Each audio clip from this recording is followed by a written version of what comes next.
Toldot, Esav, Yaakov, Am Israël, l'Occident, tout ça a germé dans le ventre de notre mère Rivka. Et le Midrash nous dit que quand Rivka, Imenu, passait devant Beth Midrash, et ben Yaakov cognait sur le ventre pour sortir, pour aller étudier la Torah, prier, rentrer dans la luminosité de la Torah. Et quand elle passait devant une baille de Avodah Zarah, elle ne comprenait pas, elle sentait des mouvements dans le ventre qui voulaient aller vers l'Avodah Zarah. Alors elle va voir le Gadolador de l'époque, Shem, qui lui dit « T'en fais pas, tu as deux peuples ». Et là, elle se calme. Tout le monde pose la question, pourquoi elle se calme? Pourquoi est-ce que quand c'est une personne qui allait au-dehors, là on a un grand enseignement moussarique, qu'une personne qui vacille entre deux mondes, c'est une catastrophe. Mais que deux personnes, un va vers le mal et l'autre vers le bien, on pourra toujours croire, on pourra toujours faire que le mal revient au bien. Mais si le mal et le bien sont mélangés, il n'y a pas d'espoir. Regarde. Mais ce qui nous intéresse à nous, c'est une question extraordinaire, qui est posée par rapport à ce texte. C'est que vous savez qu'il y avait une discussion entre Rabbi Yehuda Anassi et Antoninus, un goy, l'empereur romain, à savoir, est-ce que le mal de Yetzer Hara existe dans le ventre de la mère? Et Rabbi disait oui. Et Antoninus dit c'est impossible parce que sinon, le mal détruirait la genèse de la vie. Le mal détruirait tout. Il ne peut pas y avoir l'éruption de la vie, la genèse de la vie, la création d'une merveilleuse créature qui est l'enfant, l'embryon avec le mal. Ça ne va pas ensemble. Et Rabbi, après, à partir des psukim de la Torah, donne raison à Antoninus. Et la conclusion de la Gemara, c'est que le mal n'existe pas dans le ventre de la mère. Il n'y a pas de Yetzer Hara. Alors comment est-ce qu'on peut expliquer que quand Rivka passait devant une maison de Yetzer Hara, elle sentait des mouvements de cognade parce qu'il voulait sortir dehors faire l'Avodah Zarah? C'est impossible. C'est impossible. Plus que ça. On va radicaliser la question. Vous savez qu'il y a un midrash qui dit que quand l'enfant est dans le ventre de la mère, on enseigne toute la Torah. Et il a une bougie sur le front et il voit le monde jusqu'au bout. C'est extraordinaire comme image. On dit que la bougie est sur le front, mais qu'il voit le monde jusqu'au bout. On ne dit pas que la bougie éclaire le bout du monde, on dit qu'il est éclairé intérieurement et que par cet éclairage, cette luminosité intérieure, il découvre le monde entier. C'est-à-dire c'est une connaissance sans transition, une connaissance en essence. Donc l'enfant, l'embryon, dans le ventre de la mère, est dans un rapport tellement direct, un face-à-face avec Dieu, où toute la vérité lui est exposée de façon tellement absolue que le mal n'a pas de place là-bas. D'ailleurs, le Maharal de Prague explique quelque chose de formidable. Il dit que, le Midrash continue, il dit que l'enfant né, on lui donne une claque sur la bouche. Et c'est pour ça qu'on a tous ce petit signe là, au-dessus des lèvres. C'est le coup que l'ange a donné sur la bouche pour dire chut, oublie toute la Torah. Maintenant va et va réapprendre ce que tu as oublié. Mais le Maharal de Prague pose une question, il dit pourquoi sur la bouche? Pourquoi pas donner une claque sur le front? Il dit parce que justement, ce qui fait oublier la Torah, c'est d'être rentré dans la parole. La parole fonctionne toujours par le signifié-signifiant, c'est-à-dire que ce que je dis parle de quelque chose d'autre, il y a un décalage. Ce que je désigne par les mots, le mot qui est le signifiant, renvoie à quelque chose qui s'appelle le signifiant, à quelque chose d'autre. Il y a un décalage. Donc il y a déjà, au cœur même de la parole, une dualité, une ambiguïté qui fait que la vérité échappe. Alors que l'enfant était au-delà de la parole, dans la pure pensée de la vérité. Donc il n'y a pas de Yetzer Hara possible ici. Alors quel est le pshat? Que Esav voulait courir faire l'Avodah Zarah dans le ventre de sa mère. Esav était béni dans la lumière. Et bien la réponse, c'est la suivante. La réponse, c'est que, en vérité, pas du tout. Esav voulait sortir du ventre de sa mère pour combattre l'Avodah Zarah. Pour la combattre. Et Yaakov voulait rentrer dans le Beth Midrash pour intégrer la Torah, pour intégrer cette notion d'intériorité de la Torah. On va dire les choses comme ça. Esav, vous savez que étymologiquement, porte le nom du Maasé, de l'acte. Yaakov, le Yud, c'est toujours la lettre qui renvoie au futur, à la pensée. En vérité, Yaakov et Esav sont deux faces d'une même âme, qui est Adam Arishon. Comme ça disent les kabbalistes, que le Gilgul de Adam Arishon, c'était Esav et Yaakov. Yaakov, c'était pris notre intériorité, la dimension d'intériorité, la dimension de la pensée, la dimension du Beth Midrash. Alors que Esav, comme son nom l'indique, Osé, est la dimension de l'acte, du faire. C'est pour ça qu'ils sont nés le même jour, c'est pour ça qu'ils ont été enterrés le même jour. Que tout le monde connaît le Midrash, quand Yaakov a été enterré, on a coupé la tête de Esav, qui a roulé dans le caveau, et les deux sont enterrés le même jour. En vérité, d'après la Kabbalah, quand un enterré, c'est vraiment l'heure de la mort. Ils sont nés le même jour, ils sont morts le même jour. C'est le même homme en deux. Simplement, Yaakov a réussi et Esav est tombé. Mais Esav, c'était pas du tout du Yetzer Hara. Quand il voit de l'Avodah Zara, sa volonté est de conquérir cet Avodah Zara, de conquérir le monde, pour imposer une vision unitaire de la spiritualité. Donc il n'a pas peur, il va partout. Il va conquérir le monde, c'est l'acte, c'est l'action, c'est l'universel en expansion.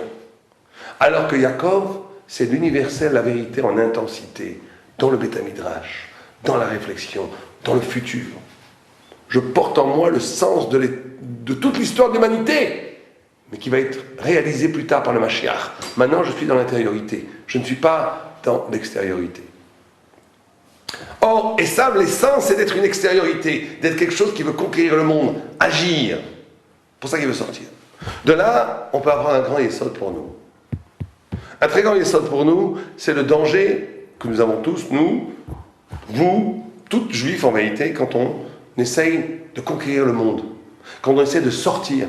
Ceux qui font du kirouv, qui s'occupent de ramener des gens en tchouva, ou plutôt, j'aime pas tellement ce mot, ramener des gens en tchouva, mais plutôt enseigner la Torah, donner une chance aux autres de connaître les merveilles de la Torah. Ceux qui sortent du Beth Midrash, le grand danger, vous voyez que Esav est tombé.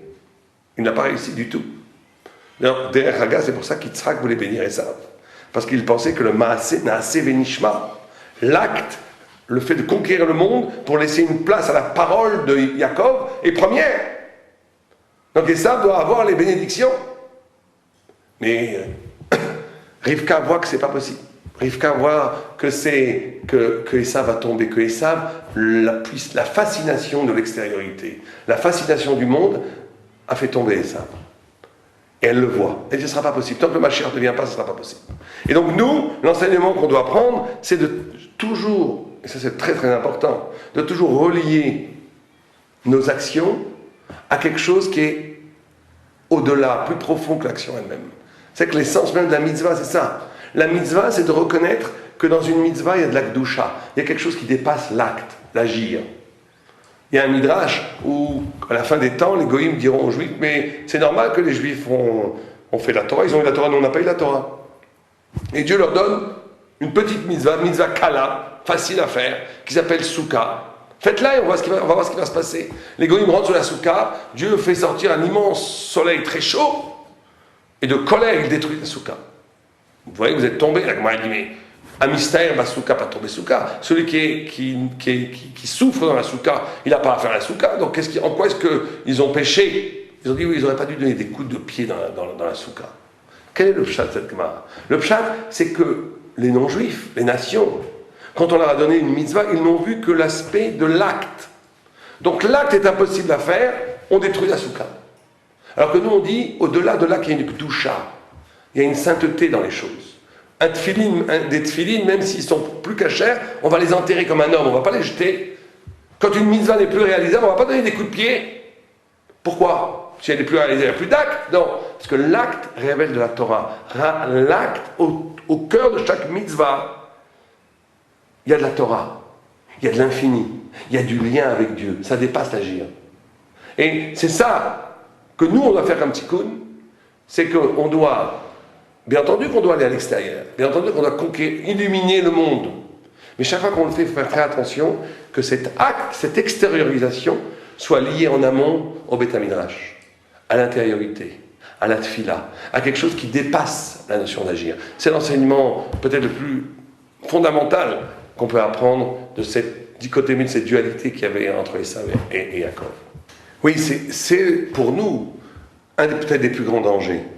Il y a dans un texte magnifique de Rav Nachman de Breslav, il explique que ceux qui s'occupent d'aller parler aux âmes perdues, aux gens qui n'ont pas la chance d'avoir entendu l'éclat de la Torah, eh ben, c'est pour eux un immense danger. Ils vont être entraînés par ce contact. Parce que le plus grand danger du kirouv, le plus grand danger, c'est d'être dépendant de la volonté de l'autre. À un moment donné, je veux tellement influencer que l'autre que je devienne l'esclave de l'autre. Or, notre fonction à nous, c'est jamais de manipuler les gens, même pas d'essayer de les influencer. Notre fonction fondamentale, fondatrice, est d'enseigner.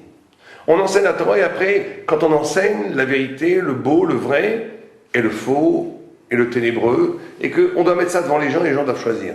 On doit donner aux gens la liberté de choisir leur vie. Et de ne jamais tomber dans une attente, dans une dialectique, de rentrer dans la frustration du désir, où je suis dépendant du désir de l'autre. Ça devient une catastrophe. À ce moment-là, on retombe dans le système de Esav, où on est dans une logique de la conquête, d'une logique où l'autre devient, même spirituellement, un des éléments de mon désir de conquête. Et on tombe dans une logique qui n'est plus la logique de la Torah. La logique de la Torah, c'est d'enseigner, de dire les miens. Et si quelqu'un ne veut pas écouter la Torah, c'est son problème. C'est plus le problème de celui qui l'a dit. Mais il faut au moins donner la chance aux gens de choisir. Et d'ailleurs, quand je dis aux gens, on doit aussi parler par rapport à nous-mêmes. On doit s'enseigner mutuellement, on doit s'enseigner à nous-mêmes.